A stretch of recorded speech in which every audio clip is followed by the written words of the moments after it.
There's a pattern most people don't notice.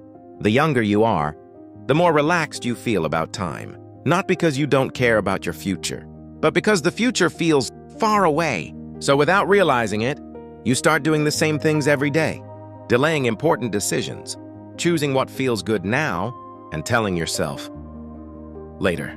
The problem isn't big decisions. It's the pattern behind them. If you look closely, the issue isn't that young people don't have time. It's the opposite.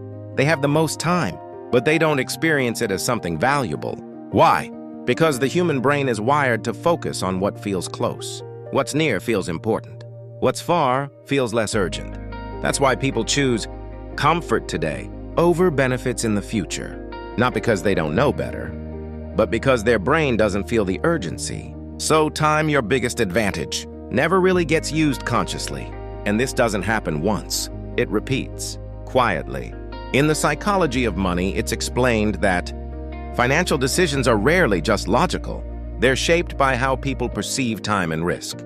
People don't always choose what's best for the future. They choose what feels reasonable right now. A similar idea appears in thinking fast and slow. The brain has two systems. One is fast, automatic, and focused on the present.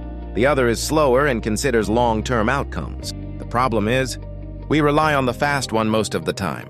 And that system doesn't really care about a distant future. If you look at someone like Ray Dalio, what stands out isn't just his results. It's how he makes decisions with time in mind. He doesn't only focus on what works now. He considers what still makes sense long-term. Not because he's perfect, but because he understands something most people ignore. Time isn't just passing. It's part of every decision. At this point, we start to see a pattern. It's not that young people don't have time as an opportunity, but because they did not see the time as something urgent. And that's why it's so good they put it off, again and again, until finally that time is gone without ever really being used. So maybe the problem isn't that you don't have enough time. Maybe the real problem is you don't see time as something valuable. And as long as that doesn't change, your biggest advantage will keep feeling like something ordinary, not because you failed, but because you never really saw what you had from the beginning.